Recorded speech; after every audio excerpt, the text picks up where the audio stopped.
स्वागत है आप सभी का आपके अपने चैनल ग्लोबल आईटीआई पर। आज की पहली वीडियो है 2024 सत्र की नए क्वेश्चन बैंक के अकॉर्डिंग। तो employability skill ITI second year की परीक्षा देना है आपको, तो ये वीडियो आपको पूरा देख लेना चाहिए। उसके बाद सारे कॉन्सेप्ट भी क्लियर हो जाएंगे। आज हम क्लासेज भी स्टार्ट करने वाले हैं। उसके पहले 5 से 10 मिनट का एक इंट्रो भी होगा जिसमें आपकी फुल टू प्लानिंग हो जाएगी। ये कह सकते हैं कि अगर आपने इस क्लास को देख लिया तो आपको वो रास्ता समझ में आ जाएगा कि किस स्पीड से कितना चलना है और कितना पहले से ही आपका पूरा है। पहली बात मैं बता दूं कि अगर एम्प्लॉयबिलिटी स्किल फर्स्ट ईयर में आपने पास किया था खुद, तो सेकेंड ईयर में आधा आप वैसे ही कर लोगे, क्योंकि टॉपिक्स वही है, घुमाया गया है, फिराया गया है। इस कान को इधर से पकड़ने की बजाय घुमा के इधर से पकड़ लिया गया है। और यही चीज मैं आपको कहता हूं कि अगर आप ग्लोबल आईटीआई के साथ पढ़ते हो तो क्वेश्चन बदल भी जाए, क्वेश्चन बैंक बदल भी जाए, ऊपर नीचे हो जाए, राम की जगह रमेश पूछ दे, रमेश की जगह राहुल पूछ दे, क्या फर्क पड़ता है? पूछेगा तो वही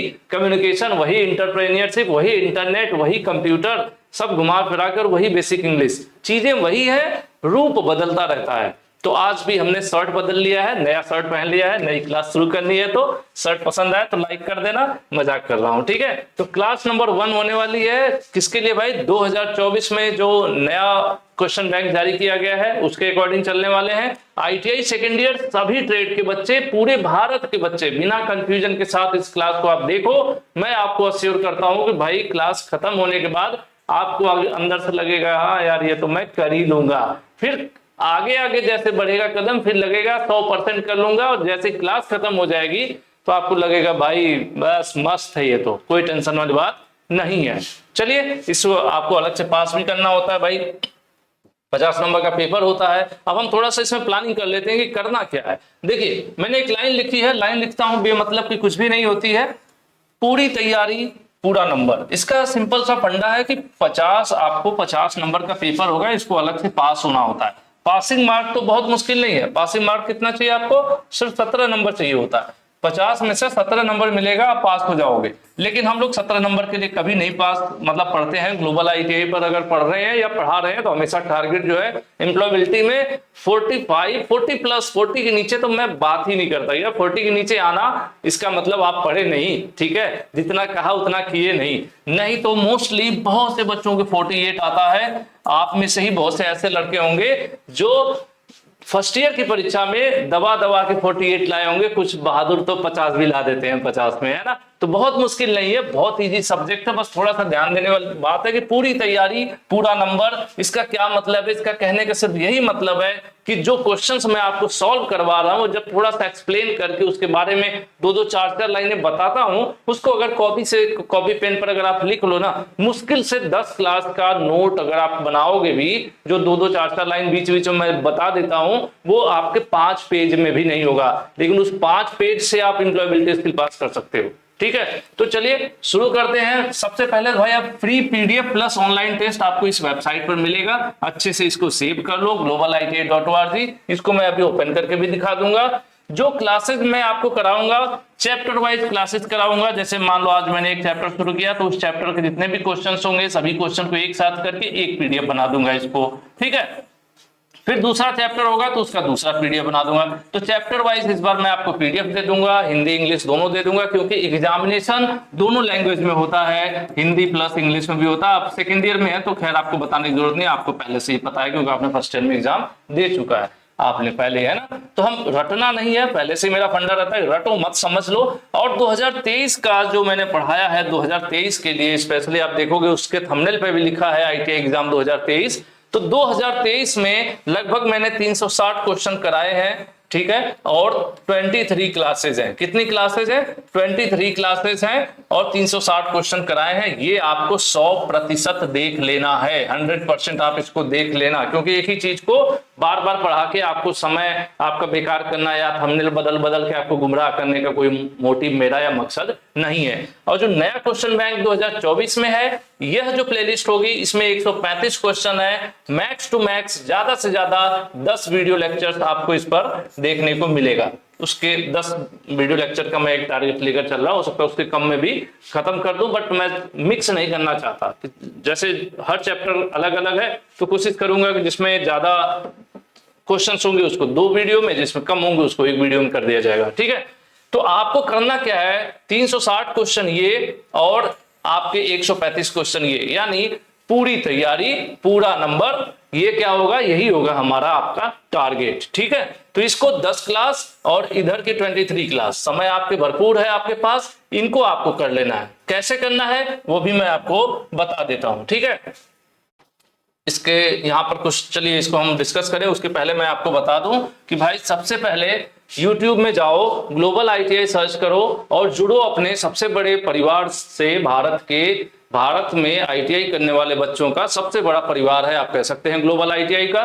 ठीक है, और आप जुड़ सकते हो, आप भी जुड़ो। घंटी है, घंटी को दबाओ, इसके बाद यहाँ पर नोटिफिकेशन वाले ऑप्शन में जाकर ऑल पर क्लिक करो कि कोई क्लास आपकी मिस ना हो।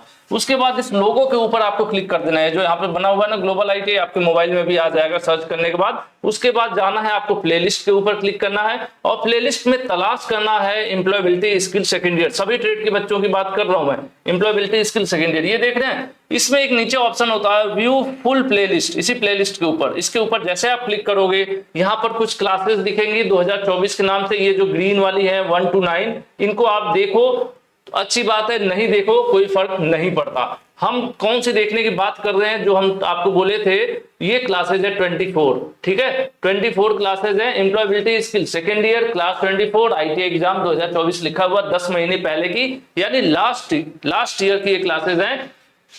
24, 23, 22, 21, ये ब्लैक थंबनेल है, ब्लैक कलर का इसका थंबनेल लगा हुआ है, ITI एग्जाम 2023 इस पर क्लियरली लिखा हुआ भी है। तो यह 24 क्लासेस हैं जो आपको देखना है, इनको फटाफट आप रिवाइज कर लो। इनको जब आप कर लोगे तो जो नई वाली करोगे आपको लगेगा ये तो कुछ अलग है ही नहीं, बस नाम बदल दिया गया है, क्वेश्चंस तो उसी टाइप के है ना।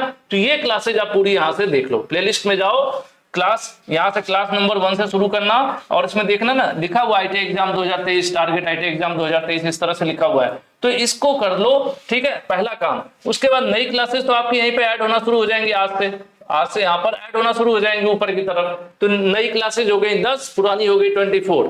ठीक है, टोटल क्लास, टोटल तैयारी आपकी यही प्लेलिस्ट से हो जानी है। उसके बाद ग्लोबल ITI की वेबसाइट पर आ जाओ, ITI कोर्स का ऑप्शन है, इस पर क्लिक करोगे तो देखोगे तीसरे नंबर चौथे नंबर ऊपर नीचे होता रहता है। मेन्यू में जाओगे, आपके मोबाइल में साइड में 3 लाइन बनी रहती है, उस पर क्लिक करोगे तो ITI कोर्स वाले ऑप्शन पे क्लिक करना, तो एम्प्लॉयबिलिटी स्किल लिखा हुआ आ रहा है। ठीक है, एम्प्लॉयबिलिटी, मत भागो भाई, बेइज्जती करा दो, एम्प्लॉयबिलिटी स्किल लिखा हुआ आ रहा है। इसके ऊपर जैसे आप क्लिक करोगे तो अगला पेज इस प्रकार से ओपन होगा, एम्प्लॉयबिलिटी सेकंड ईयर लिखा हुआ आएगा और फर्स्ट ईयर। तो फिलहाल आप सेकंड ईयर में, इसलिए आप सेकंड ईयर के ऊपर क्लिक करेंगे।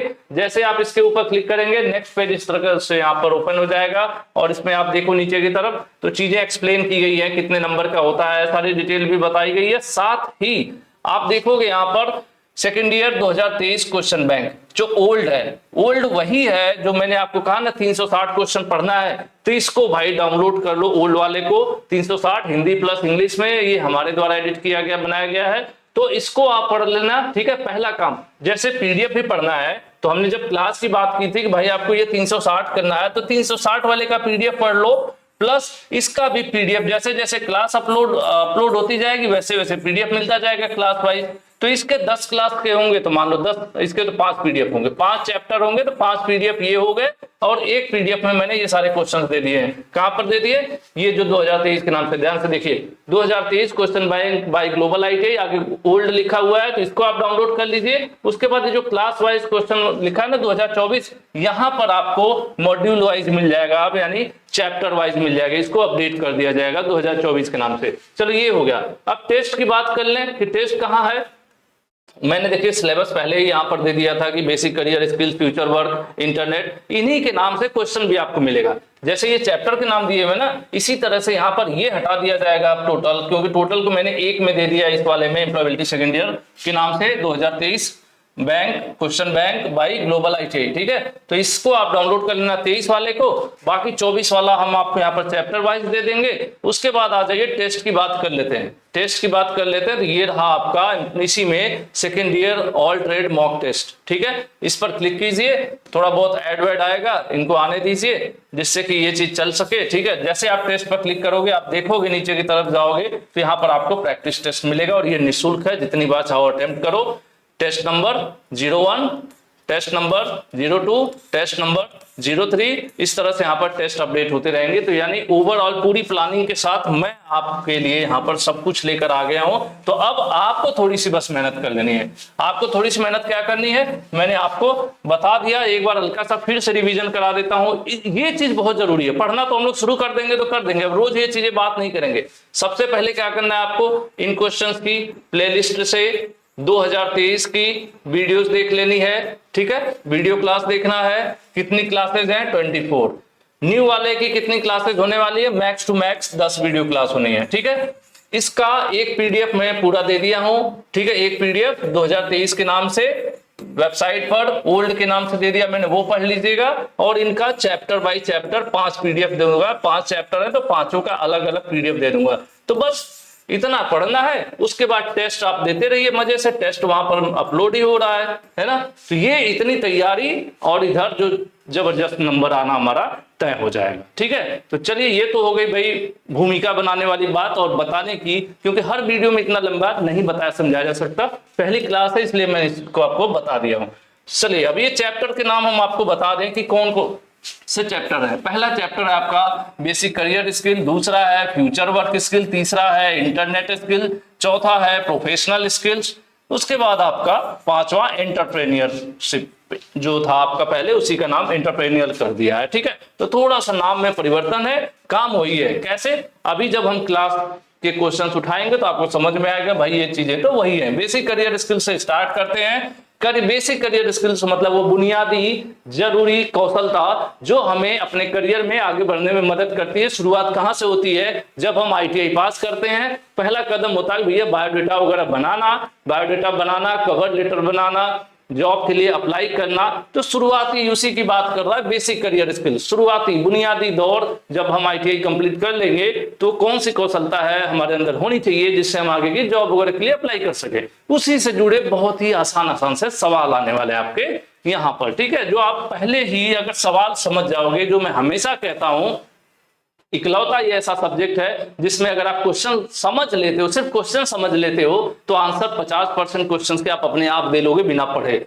ठीक है, समझना सारा गेम है क्वेश्चन का। जैसे आपका पहला क्वेश्चन देखो आपकी स्क्रीन पर है, which of the following are included in resume. कह रहे हैं कि जब आप एक बायोडेटा बनाते हैं तो बायोडेटा बनाते समय उसके अंदर क्या क्या चीजें इंक्लूड करना चाहिए, यानी उसके अंदर क्या क्या लिखना चाहिए। बायोडेटा या रिज्यूमे क्या है, जब भी हम किसी नौकरी के लिए आवेदन करते हैं तो भाई हम एक बायोडेटा या अपना एक रिज्यूमे बनाते हैं। ठीक है, अब उसमें क्या क्या चीजें लिखी जाती हैं, उसमें लिखा जाता है अपना कॉन्टेक्ट डिटेल्स, अपनी एजुकेशन, नॉर्मल एकेडमिक एजुकेशन जैसे 10वीं 12वीं 10 12 ये लिखते हैं। उसके बाद टेक्निकल बैकग्राउंड से हैं तो हम टेक्निकल एजुकेशन लिखते हैं। साथ में हमारे अंदर कुछ स्किल्स है, आईटीआई है जैसे वो हमारा टेक्निकल एजुकेशन हो गया। उसके बाद कुछ स्किल्स हो जैसे कंप्यूटर वगैरह या कोई लैंग्वेज जानते हैं या सीएनसी मशीन वगैरह का हमने प्रोग्रामिंग कैड कैम कुछ सीख रखा है, तो एक्स्ट्रा स्किल्स में हम उसको मेंशन कर सकते हैं।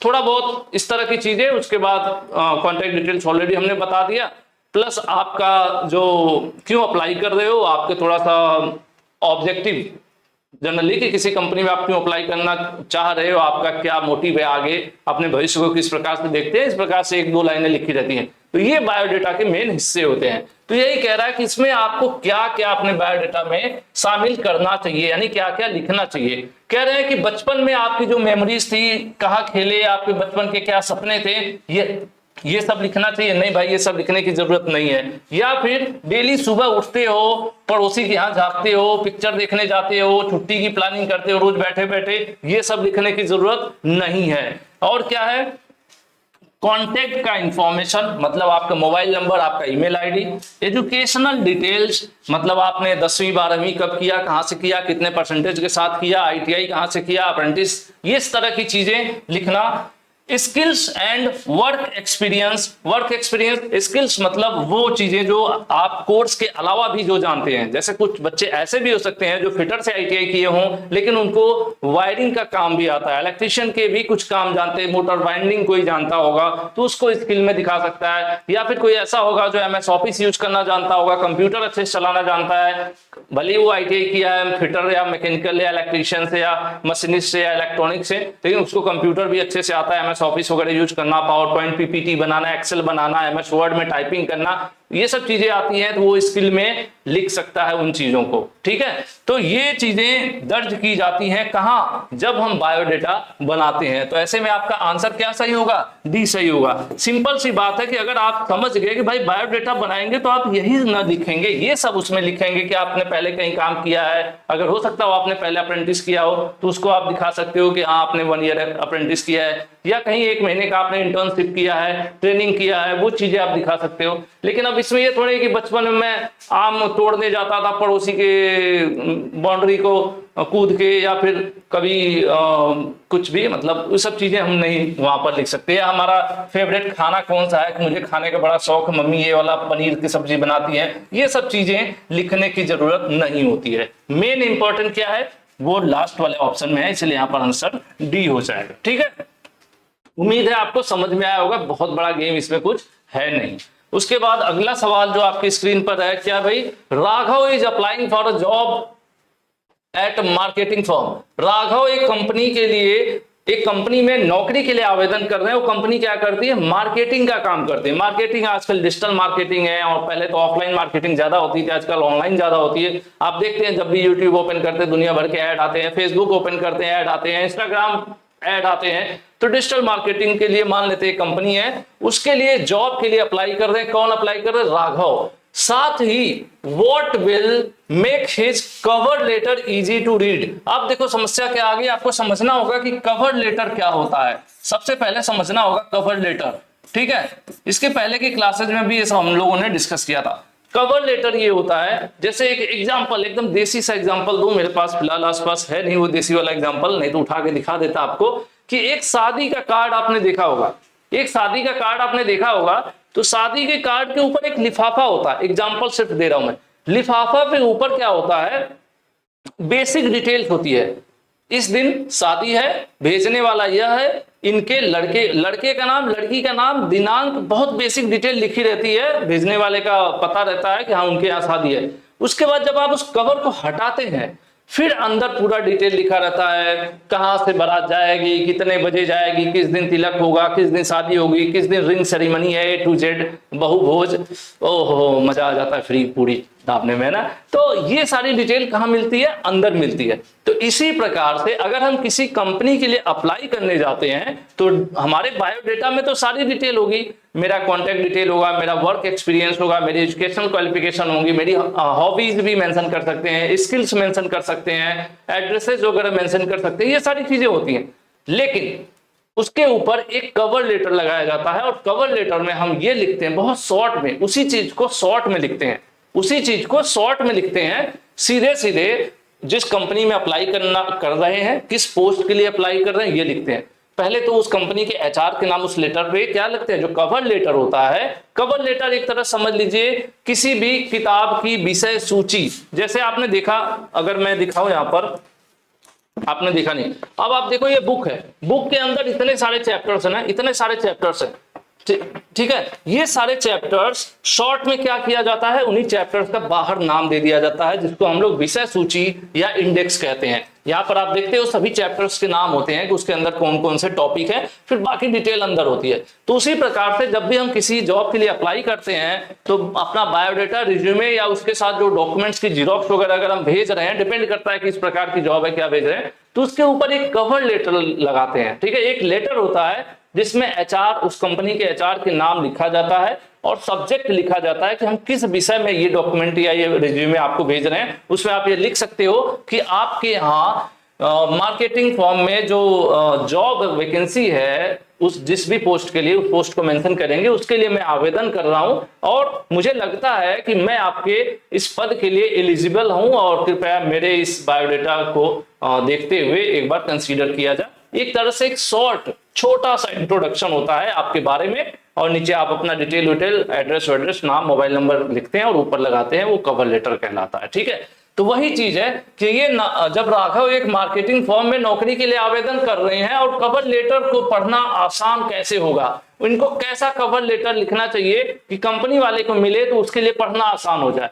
क्वेश्चन समझ लोगे तो इससे जुड़ा 10, 20, 50 क्वेश्चन आएगा ना। आज लग रहा होगा कि 4 मिनट ये ले रहे हैं, 5 मिनट ले रहे हैं क्वेश्चन पे, 10 मिनट भी ले सकता हूं, लेकिन ये 10 मिनट आपका एक भी क्वेश्चन छूटने नहीं देगा।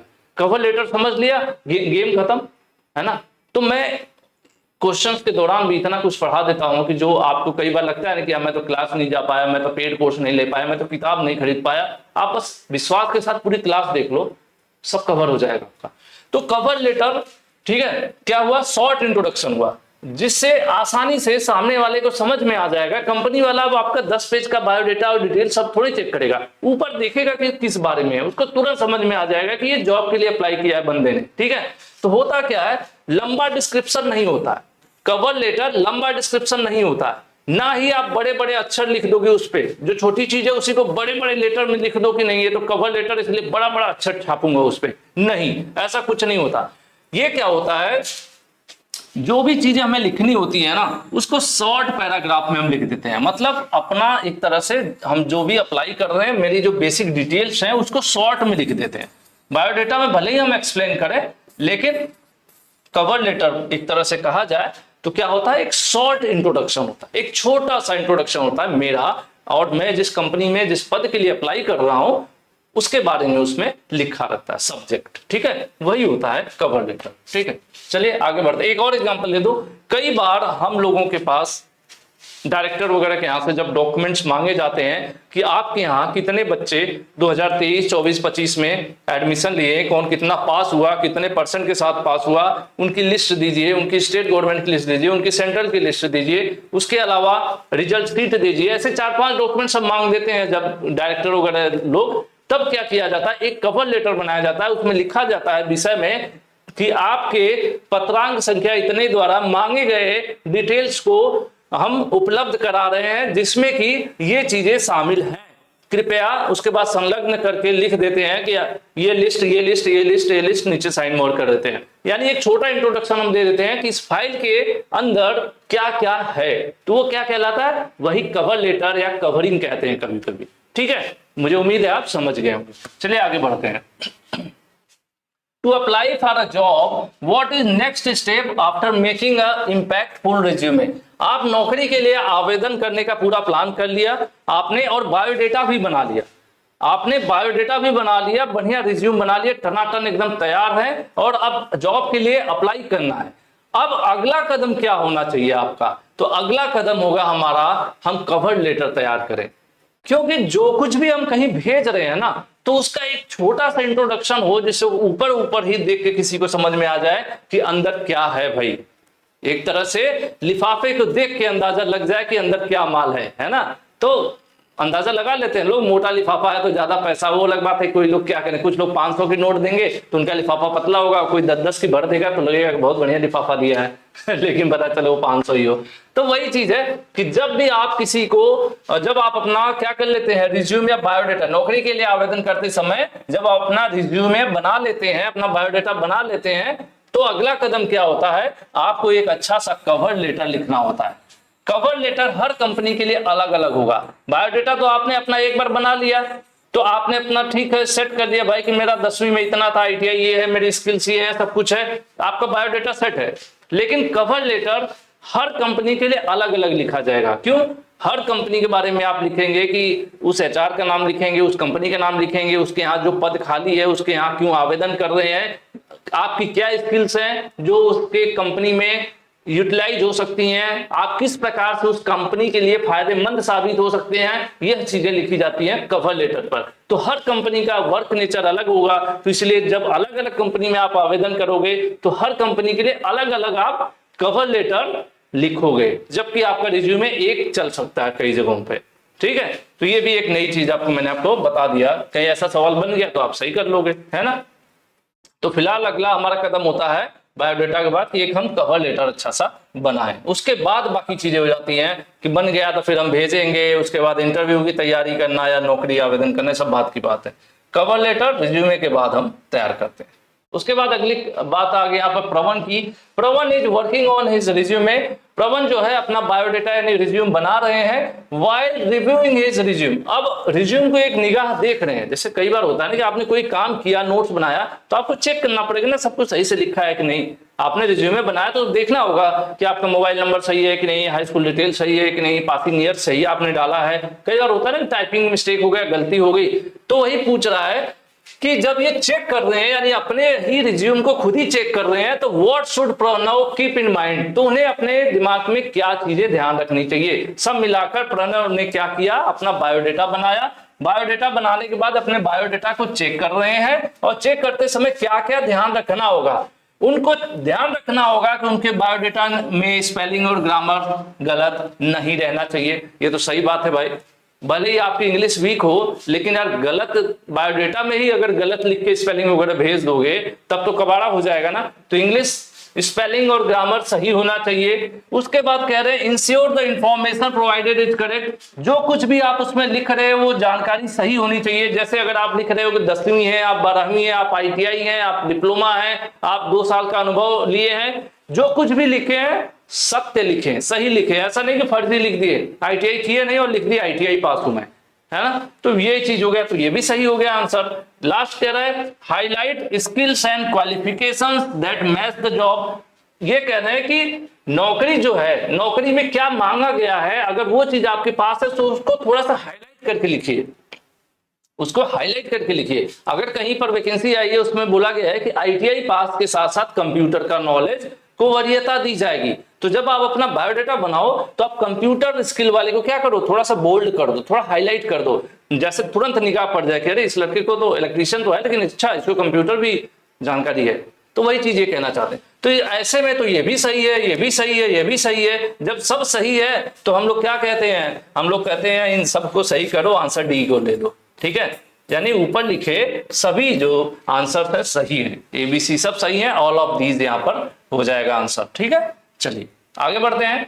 अगला सवाल, Pooja is applying for motor mechanic position in an automobile company. भाई ये कोई कार ऑटोमोबाइल की कंपनी है, कार बनाती हो कि या ट्रक बनाती हो, जो भी, वहां पर पूजा जो है अप्लाई कर रही है मोटर मैकेनिक पद के लिए। हो सकता है motor mechanic vehicle MMV trade से इन्होंने ITI किया हो।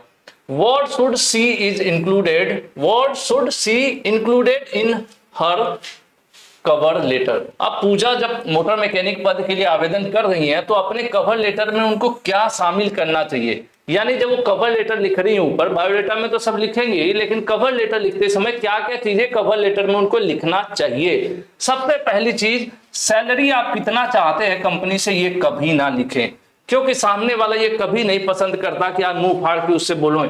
हाँ, जब आपसे पूछा जाए इंटरव्यू के दौरान कि आपकी सैलरी एक्सपेक्टेशंस कितनी है, तब आप बोले, ये नहीं कि कवर लेटर में पहले ही ऊपर लिख दिए HR साहब मुझे 50,000 महीना चाहिए, पहले ही कह देगा भाई रहने दो, इसको तो हम नहीं रख पाएंगे, है ना। तो सैलरी आपको लिखने की जरूरत नहीं है। उसके बाद कह रहे हैं education details. Education details already आपके बायोडेटा में रहेगी। सबसे महत्वपूर्ण क्या है कवर लेटर में, सबसे महत्वपूर्ण एक ही हमें आप देखिए, हॉबीज की, इनको खाना बनाना पसंद है, गाना गाना पसंद है, या बगीचा में घास काटना पसंद है, तो ये सब चीजें सेकेंडरी हो जाती हैं।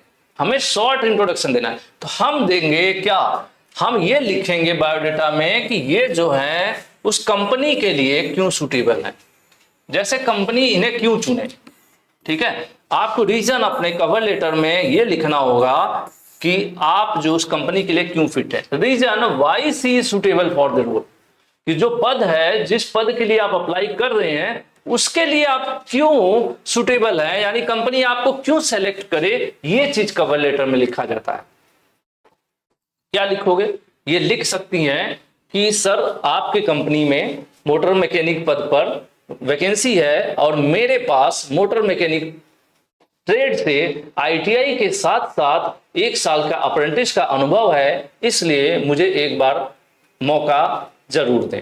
इस प्रकार से लिख सकते हैं कवर लेटर में, यानी अपने को साबित करना है कि भाई मैं आपकी कंपनी के काम आ सकता हूं। कवर लेटर में ये चीज मेंशन करना होता है, ठीक है। ये नहीं कि हमने पूरी कहानी लिखना शुरू कर दी, उसके लिए तो हमारा रिज्यूमे है, रिज्यूमे में सारी डिटेल्स भरी जाएंगी, लेकिन कवर लेटर में वो भरा जाएगा जिसकी वजह से हमारा वो रिज्यूम शॉर्टलिस्ट हो जाए, जिसकी वजह से सामने वाला उसको उठाए और रिज्यूम एक बार पलटे कि यार इसको एक देखते हैं। कवर लेटर में यही लिखना होता है। तो कवर लेटर में क्या लिखेंगे, आप वो लिखेंगे जो उस कंपनी की जरूरत है, या आप कंपनी के लिए क्यों फायदेमंद है, कंपनी क्यों आपको चुने, वो लाइन आप लिखेंगे, ठीक है। तो मोटर मैकेनिक के लिए अप्लाई कर रहे हैं तो ये लिखेंगे यहाँ पर कि मैंने मोटर मैकेनिक से ITI के साथ साथ अप्रेंटिस भी कर रखा है, एक्सपीरियंस है, तो वो भी लिखेंगे।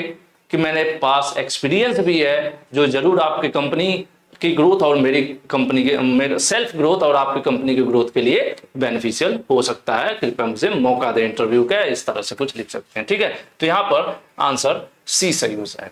चलिए अगला question, what is formal communication.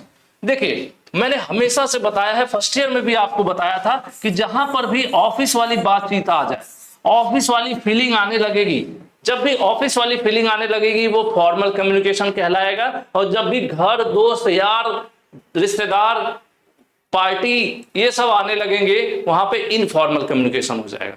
Formal मतलब औपचारिकताएं जहां होती हैं वह होता है, तो औपचारिकताएं कहां होती हैं, ऑफिस में होती हैं। जैसे good morning sir, good evening sir, good afternoon sir, good night sir, sir आप कैसे हैं, सर क्या लेना पसंद करेंगे, सर मुझे 2 दिन की छुट्टी चाहिए। इस तरह की जो चीजें हैं, लीव लेटर लिखना, छुट्टी के लिए आवेदन करना, ठीक है, किसी कंपनी में जॉब के लिए अप्लाई करना ईमेल के थ्रू, ये सब फॉर्मल कम्युनिकेशन के अंतर्गत आता है। और दोस्तों के बीच गप्पे मारना, घर पर 4 परिवार में मम्मी पापा से और मौसी आ गई हैं, यहाँ वहाँ की बकैती हो रही है, ये सब इनफॉर्मल कम्युनिकेशन। कहीं शादी पार्टी में मिल गए दोस्त, चार यार मिल गए, जहाँ वहीं हो गया, माहौल बन जाता है ना, तो वो सब क्या है, वहां पर कोई फॉर्मेलिटी नाम की चीज नहीं होती है, वह इनफॉर्मल अनौपचारिक होता है, कोई पैरामीटर नहीं होता, कोई रूल रेगुलेशन नहीं होता है, दिल में जो आए जिस तरह से आए अपने इमोशंस के हिसाब से मस्त बातचीत करते हैं, वो इनफॉर्मल कम्युनिकेशन कहलाता है। ठीक है, तो फिलहाल यहां पर बात कर लेते हैं व्हाट इज फॉर्मल कम्युनिकेशन।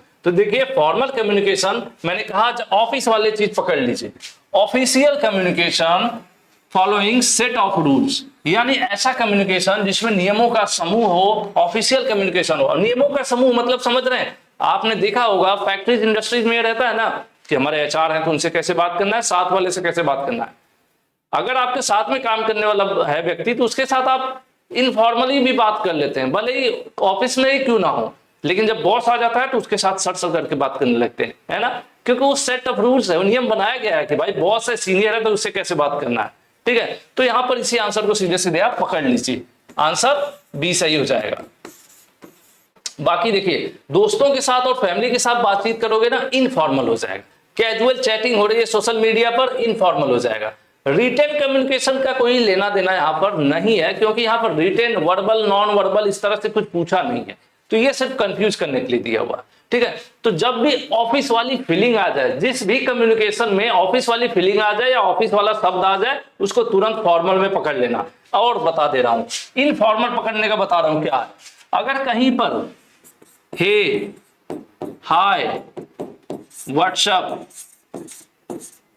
ठीक है, इस तरह से नहीं बोल देते ना, व्हाट्सएप, हाय, हे, हेलो, यो, इस तरह के जो शब्द यूज हो तो वो सब क्या हो जाते हैं, वो सब इनफॉर्मल हो जाते हैं, अनौपचारिक हो जाते हैं। कौन से हो जाते हैं, इनफॉर्मल। और ऑफिस वाली फीलिंग आई तो फॉर्मल। ठीक है, तो फिलहाल आगे बढ़ते हैं, देखते हैं अगली फीलिंग कौन सी आती है। Which of the following is a formal introduction in a job interview. कह रहे हैं जॉब इंटरव्यू के दौरान इसमें से कौन सा एक फॉर्मल इंट्रोडक्शन है। हे, देखिए हे आ गया, मैंने बोला था अभी, हे, हाय, व्हाट्सअप, यो, इस तरह के शब्द आ गए तो ये फॉर्मल होगा ही नहीं, सीधे सीधे गलत।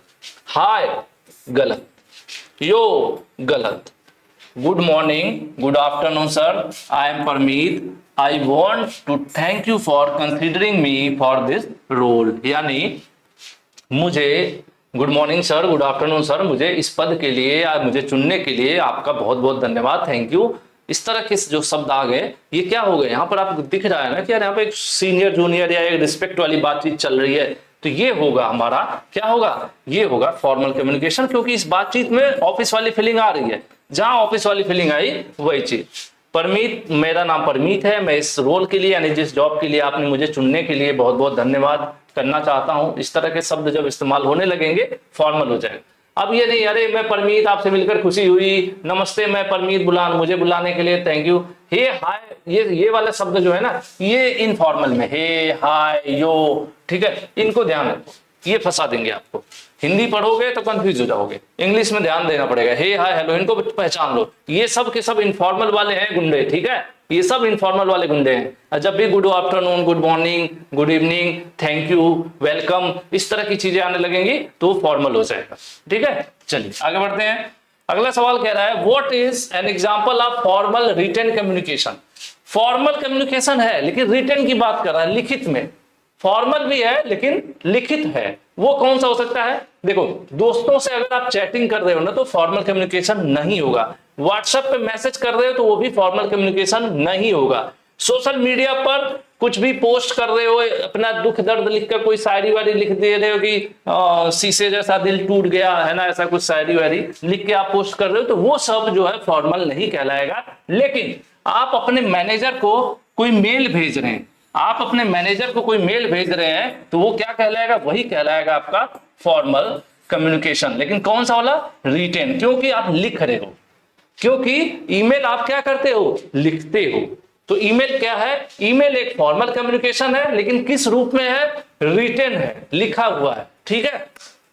और इससे एक और सवाल बनता है जिसको आप छोड़ोगे नहीं क्योंकि आप पढ़ रहे हो ग्लोबल आईटीआई के साथ। कभी कभी यह सवाल बनता है कि मोस्ट पॉपुलर या सबसे सुरक्षित, मोस्ट पॉपुलर या मोस्टली यूज्ड, सबसे ज्यादा इस्तेमाल किया जाने वाला, सबसे सुरक्षित कम्युनिकेशन का माध्यम कौन सा है? या फिर कई बार ये हो जाता है कि सबसे ज्यादा ऑफिशियल कम्युनिकेशन में यूज किए जाने वाला माध्यम क्या है? कौन सा आंसर होगा? ईमेल। ईमेल जो है सबसे ज्यादा ऑफिशियल कम्युनिकेशन यानी फॉर्मल कम्युनिकेशन के लिए सबसे ज्यादा ईमेल यूज किया जाता है। सबसे ज्यादा सेफ कम्युनिकेशन ईमेल को माना जाता है। ठीक है। क्यों? क्योंकि व्हाट्सएप पर आप अगर अपने बॉस को कोई चीज डेटा भेजते हो तो उसे लीक होने का, उसका शेयर होने का रिस्क रहता है, जबकि ईमेल तभी एक्सेस होता है जब पासवर्ड होता है और इसको इतना फ्रीक्वेंट कोई कहीं भी ऐसे नहीं ओपन करके खुलता रहता है ना, पर्टिकुलर एक दो जगह पे वो लॉगिन होता है, वो भी सेफ रहता है। तो कभी ऐसा सवाल बन जाए कि सबसे ज्यादा ऑफिशियल कम्युनिकेशन में यूज क्या होता है? ईमेल यूज होता है। सबसे सुरक्षित कम्युनिकेशन का माध्यम ईमेल। ठीक है। तो ये चीज ध्यान रखिएगा, आपको ईमेल बड़े काम की चीज। चलिए आगे बढ़ लेते हैं। अगला सवाल, during a job interview if you could not hear or understand a question what would you say. देखो, नौकरी के दौरान, इंटरव्यू के दौरान, नौकरी के लिए इंटरव्यू के दौरान आप कोई प्रश्न सुन नहीं या समझ नहीं पाए तो क्या कहोगे? देखो, सामने वाले ने आपसे क्वेश्चन पूछा, एग्जामिनर ने, और गलती से आपने नहीं सुना या समझ नहीं पाया कि क्या पूछा है, हो जाता है एक बार। तो अब ऐसे में आप क्या कहोगे? आपको बोलना पड़ेगा सर क्या एक बार प्लीज, एक बार और आप बोलोगे क्या? एक बार और आप प्लीज क्वेश्चन पूछ सकते हो, मतलब एक रिस्पेक्ट के साथ वहां पर आपको बोलना पड़ेगा। ऐसे नहीं कह दोगे कि फिर से बोल, अरे फिर से पूछना, सुनाई नहीं दिया, ऐसे नहीं बोल सकते आप। ठीक है। दोस्ती यारी में चलेगा, लेकिन इंटरव्यू क्या है? इंटरव्यू एक फॉर्मल कम्युनिकेशन का भाग है, मतलब is a part of formal communication. तो फॉर्मल कम्युनिकेशन की बात आएगी तो फॉर्मेलिटी भी दबा के आएगी। जब फॉर्मेलिटी आएगी तो भाई पूछना ही पड़ेगा ना, please, sorry, hello, hi, good morning है। चलिए, तो क्या है? Can you repeat that? नहीं। देखो, हे आ गया ना, हे आ गया तो ये फॉर्मल होगा ही नहीं, जबकि हमारा इंटरव्यू क्या होता है? इंटरव्यू भाई हमारा फॉर्मल कम्युनिकेशन होता है। तो हे आ गया तो इनफॉर्मल, इसको हटा दो। आई एम लॉस्ट, मैं खो गया था, मेरा ध्यान कहीं और था, फिर से बोलो। ऐसे आप बोलिए नहीं तो साफ साफ बोलो यार, सुनाई नहीं दिया, ये सब नहीं बोलोगे। आप क्या बोलोगे? Sorry, I did not understand, could you please. देखिए, इसमें दो भयानक शब्द यूज किया आपने, एक तो सॉरी और क्या कहा आपने? प्लीज।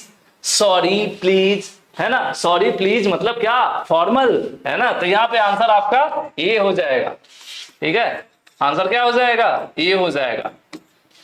क्वेश्चन को समझो, एंजॉय करो, छोड़ दो, रटना उठना छोड़ दो।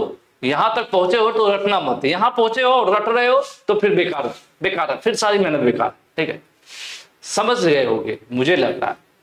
यहां पर साफ साफ कह रहा है, sorry sir, I don't understand, could you please repeat the question. माफ करिए, मैं समझ नहीं पाया, क्या आप क्वेश्चन को दोबारा पूछेंगे? सर, सवाल आप दोबारा पूछ सकते हैं। इस प्रकार से बोला जाता है, यह एक मेथड है, इंटरव्यू के दौरान फॉलो किया जाता है। तो आंसर ये सही करेंगे हम लोग और आगे बढ़ेंगे। ठीक है। ड्यूरिंग अ जॉब इंटरव्यू, फिर से जॉब इंटरव्यू हो रहा है तो कौन सा कम्युनिकेशन है? फॉर्मल। पहले कहीं नोट कर लो भाई कि कौन सा कम्युनिकेशन हो गया? फॉर्मल हो गया। Rakesh is asked to describe his top 3 strength.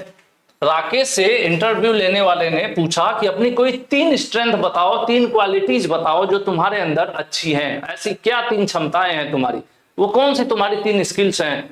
ठीक है, जो कई बार हो जाता है ना, लोग पूछ देते हैं कि अच्छा तुम क्या कर सकते हो इससे बेहतर। जैसे 10 बच्चे इंटरव्यू दे रहे हैं तो 10 में उन 9 से आप बेहतर क्यों हैं, आपको क्यों चुना जाए। तो कुछ उसी प्रकार के ये सवाल है कि अपनी टॉप 3 स्ट्रेंथ आप बताओ। विच of the following response shows good formal communication. ठीक है, अब इनको किस प्रकार से बोलना है, जो बोलने का तरीका है वो फॉर्मल होना चाहिए। तो यही आपको चुनना है। क्या नौकरी के इंटरव्यू के दौरान रमेश से 3 पूछा गया कि भैया अपनी 3 क्वालिटीज बताओ। रमेश, आपके अंदर 3 कौन सी अच्छी क्वालिटीज है आप बताइए। और इसको जब बताएंगे रमेश तो इनका जो जवाब है कौन सा ऐसा जवाब है जो फॉर्मल है, औपचारिक है। देखो अब ये बोलेंगे I am pretty good a lot of things, मैं तो बहुत चीजों में अच्छा हूं। जैसे कई बार एक बार इंटरव्यू आपने देखा होगा सोशल मीडिया या यूट्यूब या ऐसे इंटरव्यू होता है कि अच्छा आपकी सरकार का समर्थन कहते हैं, वो कहते हैं मैं इनका समर्थन करता हूं। तो कहते हैं उनके 3 काम बताओ, बहुत सारे काम है कि 3 काम बताओ, बहुत सारे काम है, मतलब वो पता ही नहीं है 3 बढ़िया काम। लेकिन वही वाला सवाल, तो ये तो बड़ा अटपटा हो गया ना कि मैं बहुत सारी चीजों में अच्छा हूं, अरे 3 तो बताओ भाई। उसके बाद क्या है, oh I guess I can do little bit of everything, मैं तो सब कुछ कर सकता हूं, अच्छे वाली क्या बात है, ये भी यार प्रोफेशनल नहीं लग रहा है। I don't know, I never really thought about it, मुझे पता ही नहीं, मैं तो कभी सोचा ही नहीं कि मेरी 3 शक्तियां कौन सी है या 3 कौन सी चीजें हैं जो मैं अच्छा जानता हूं। तो ये 3 सवाल थोड़े अटपटे हो गए। ये कह देना कि मैं सब में अच्छा हूं, या ये कह देना कि मैं तो सब कुछ कर ही सकता हूं, ये सब नहीं। इनको क्या बोलना होगा, my top 3 skills are problem solving, team work and attention to details. इसका मतलब समझ रहे हैं, इसका मतलब ये है कि जब भी कभी कोई प्रॉब्लम आती है, वो एजुकेशन से रिलेटेड हो, जॉब से रिलेटेड हो, तो मैं उसको सॉल्व करने की कोशिश करता हूं। टीम में लोगों के साथ, एक दूसरे के साथ सामंजस्य बना के काम कर सकता हूं। मेरे अंदर ऐसी क्षमता है कि मैं 2-4 अलग अलग बैकग्राउंड के लोगों के साथ भी मैं टीम में अच्छा काम कर सकता हूं। आपको पता ही है कि एक क्रिकेट मैच हो या फिर एक कंपनी हो, जब उसके लोग आपस में टीम के रूप में एक दूसरे का सहयोग करके काम करते हैं तो वो कंपनी ग्रोथ करती है। तो ये चीज बोलना बहुत बढ़िया होगा कि मैं प्रॉब्लम सॉल्विंग नेचर है मेरा, मैं प्रॉब्लम्स को फेस करता हूं, उसको सॉल्व करने की कोशिश करता हूं, मैं टीम वर्क भी अच्छा कर लेता हूं, और जब भी कोई डिटेल या कोई चीज कोई बताता है तो मैं उस पर ध्यान से सुनता हूं। यानी इनकी लिसनिंग स्किल्स अच्छी है। ये क्या बताना चाह रहे हैं, ये बता रहे हैं कि मेरी 3 स्किल्स अच्छी हैं। मैं प्रॉब्लम सॉल्विंग स्किल है मेरे अंदर टीम वर्क स्किल है, मेरे अंदर लिसनिंग स्किल है, यानी सामने वाले की बातों को मैं ध्यानपूर्वक सुनता हूं। तो ये हुई मेरी टॉप 3 स्किल्स। तो ये जो है प्रोफेशनल तरीका है, और आंसर यही पूछा था कि जब उनसे सवाल पूछा जाए तो ये जो जवाब दिए हैं भाई साहब, इसमें कौन सा प्रोफेशनल आंसर होगा, तो प्रोफेशनल आंसर जो है सी वाला होगा। ठीक है, अब अगला सवाल आपसे होगा कि भाई आपको ये क्लास कैसी लगी, और वो कमेंट करके बताइएगा। बाकी बेफिक्र होके पढ़िए। अगर आप यहां तक पहुंच गए हो ना तो बेफिक्र होके पढ़ो, कोई टेंशन नहीं होनी चाहिए। जो मैंने शुरू में गाइड किया था, जो शुरू मैंने आपको बताया था, वो स्टेप्स आप फॉलो कर लो। 2023 2024 दोनों की वीडियो क्लासेस, दोनों के पीडीएफ और टेस्ट, इतना प्रैक्टिस करो, उसके बाद यार ठोक के आओगे एग्जाम में, टेंशन मत लो। ठीक है, और कुछ भी नया नहीं है, नाम बदल दिए गए हैं। अब यहाँ पे रमेश आ रहे हैं, उसके पहले सुरेश थे। पहले भी फॉर्मल कम्युनिकेशन आपने पढ़ा मेरे साथ, इनफॉर्मल पढ़ा, वर्बल पढ़ा, नॉन वर्बल पढ़ा, सब आप पढ़े हो कि नहीं, कमेंट करके बताना। सब पढ़े हो, वर्बल पढ़े, non verbal, formal, email, written, सब कुछ तो आपने पढ़ा ही है। बस अब सवाल थोड़ा बदल के पूछ रहा है। वही मैं कहता हूं कि ग्लोबल आईटीआई के साथ आप क्वेश्चंस भी अगर यूट्यूब पर पढ़ रहे हो ना, और समझ के पढ़ रहे हो ना, बदलने दो यार, कितना भी क्वेश्चन बदल जाए आपका कुछ नहीं बिगड़ेगा। पास होने से तो कोई रोक नहीं सकता। ठीक है, बशर्ते समझ के पढ़ो, बस समझ के पढ़ो। मैं यही कहता हूं, समझ के पढ़ो। एक ही बात पढ़ना है, कौन सा मैं कह रहा हूं रोज करो। मैं तो इतना कहता हूं, एक बार अच्छे से अगर मेरी पूरी क्लास देख लो ना तो आप तैयार हो, आप खुद को जज करके देख लेना तैयार हो कि नहीं। ठीक है, बाकी क्लास कैसी लगी आपका कमेंट आना चाहिए नीचे प्यारा सा, बहुत उम्मीद करूंगा मैं। और अगली क्लास में आगे के इसी चैप्टर के क्वेश्चंस मैं कराऊंगा। आज जो हम चैप्टर 1 के क्वेश्चंस किए हैं सिर्फ 10 इसलिए किए हैं बिकॉज थोड़ा सा इंट्रोडक्शन में भी शुरू में समय लग गया। ज्यादा लंबी क्लासेस रख के आपको मैं बोर करके परेशान नहीं करना चाहता। वही रहता है, कम पढ़ो, मस्त पढ़ो, सॉलिड पढ़ो वाला हिसाब रहता है, और नंबर भी सॉलिड आना चाहिए। तो आज के लिए इतना ही। मैं इंतजार करूंगा बेसब्री के साथ आपके कमेंट्स का। फीडबैक मुझे जरूर चाहिए कि क्लास कैसी लगी, और जो मैंने चीजें बताई हैं उसको फॉलो करना, जरूर से जरूर फॉलो करना अगर अच्छा रिस्पॉन्स चाहिए तो। अल्टीमेटली मुझे चाहिए क्या, आपका शानदार रिजल्ट, और उसके लिए मैं कर रहा हूं एक छोटी सी मेहनत और उतनी आपसे उम्मीद कर रहा हूं। फिर मिलते हैं अगली क्लास में, तब तक के लिए धन्यवाद।